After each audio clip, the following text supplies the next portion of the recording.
just how hot will be by this weekend. Speaking of which, the extreme heat we've seen is tough on all of us, but especially so on those experiencing homelessness who may not have any access to AC. And David, that's the focus of Aaron Douglas's story in the Texas Tribune, joining us this afternoon. So Aaron, what have you heard from emergency responders across the state?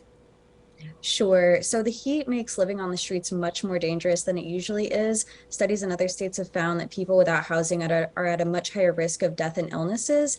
And, data from recent years is not yet final, but early numbers suggest that at least 10 people in Texas have already died from the heat as of June.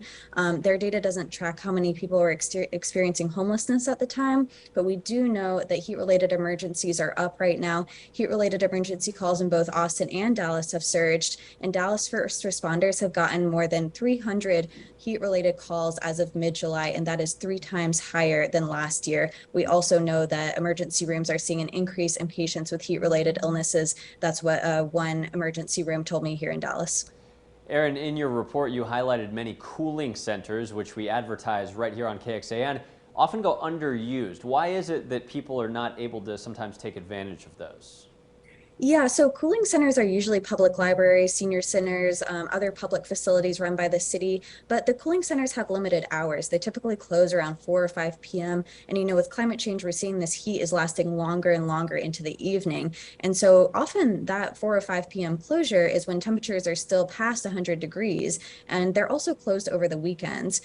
So what we found out is that the cooling centers across the state, Dallas, Houston, Austin, San Antonio, we checked with Corpus Christi, all of these places told us that their cooling centers are vastly underutilized with only 1 or 2 people using the centers on any given day. It's also important, for somebody experiencing homelessness, the centers may not be open long enough. They might be too far away. A lot of them don't accept pets. There's other restrictions that may prevent somebody from accessing those services. And so speaking of services, a lot of nonprofits are helping. What are groups like Echo doing to help people with the heat, and what problems are they seeing? Yeah, so one of my colleagues, Lucy, went out into Austin just this past weekend to see what groups were doing to help. And, they're distributing water, they're reaching out to people and, finding out if they need emergency services.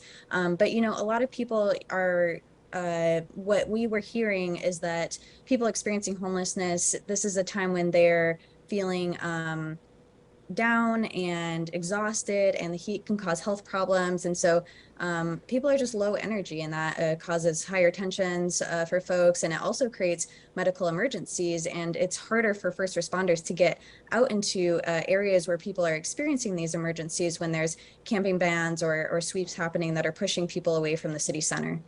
Okay, Aaron Douglas with the Texas Tribune, thank you so much for your time. Thanks.